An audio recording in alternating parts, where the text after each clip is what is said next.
Right, welcome to another episode of Leadership and Personal Development with Sally Victor.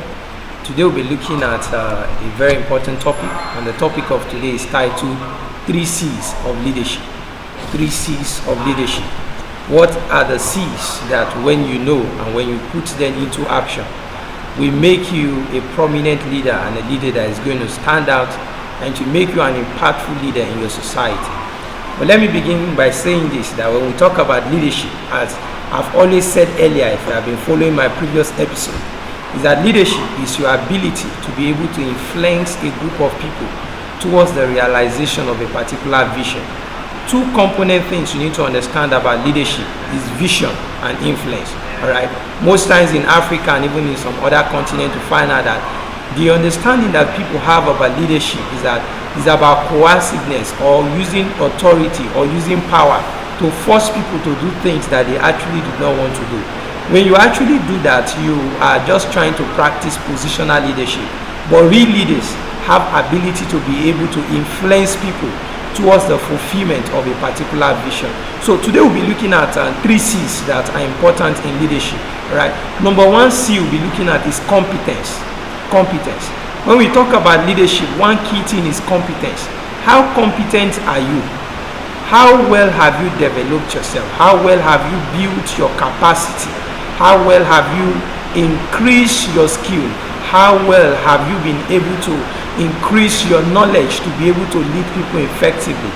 One of the things I want to make you understand today is that nobody wants to follow a non-entity. Nobody wants a non-entity to lead he or her. For people to submit under your leadership and follow you, they must actually believe in you and see that you have some substance that they do not have. You see, when you want to lead a certain group of people, you must be a bit higher than them.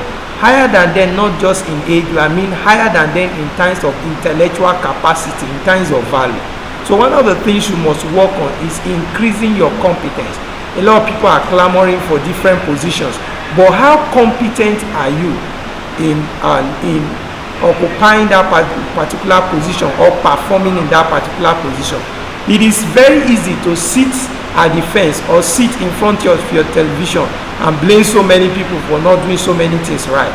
But the sincere truth is that if you are given the opportunity, you might do worse than they do if you do not prepare for it. So competence is key. You must work on yourself, attend seminars, keep going to events, keep networking with the right people so that you can increase your capacity to lead people right. Number 2 C is your character. Attitude is indeed everything.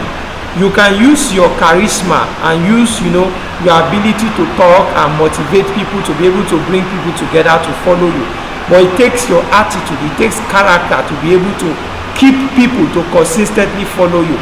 Many people have ability to win friends and win people, but they do not know how to keep people. Keeping people has to do with your attitude. Your attitude is what will keep people with you or make people to run away from you. So in terms of leadership too, we need to work on our attitude. Attitude has to do with honesty. Attitude has to do with integrity. Your character has to do with your discipline. It has to do with the way you talk. It has to do with the way you react to situations. One key character that every leader needs to work on is on integrity. A leader needs to be disciplined. A leader needs to know how to manage time effectively. Alright, a leader needs to be truthful. So these are attitudes you need to build. These are things you need to work on yourself. You need to discipline yourself.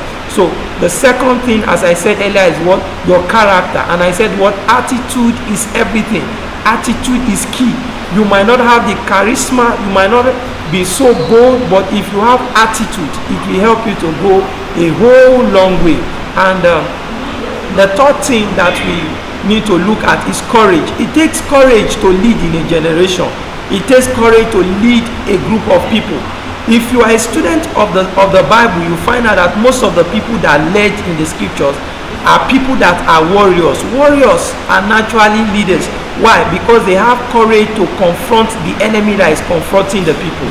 So most times you find out that real leaders are warriors that represent the people in battle.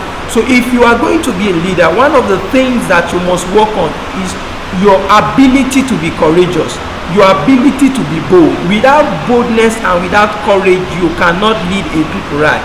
It takes boldness to actually take an action. It takes boldness to stand before the people, to speak to the people. It takes boldness and audacity to be able to stand before the people and speak to influence the people towards the fulfillment of a particular vision. So courage is important. Every leader needs to be courageous. If you are not courageous, you cannot lead right. If you are not courageous, you cannot stand to represent the interests of the people and defend them. We need leaders like Esther that will say, if I perish, I perish. Courage is key in leadership. Thank you so much for listening to today's episode. Keep watching, and you can keep subscribing to our YouTube channel and give us a thumbs down if you really enjoyed today's video.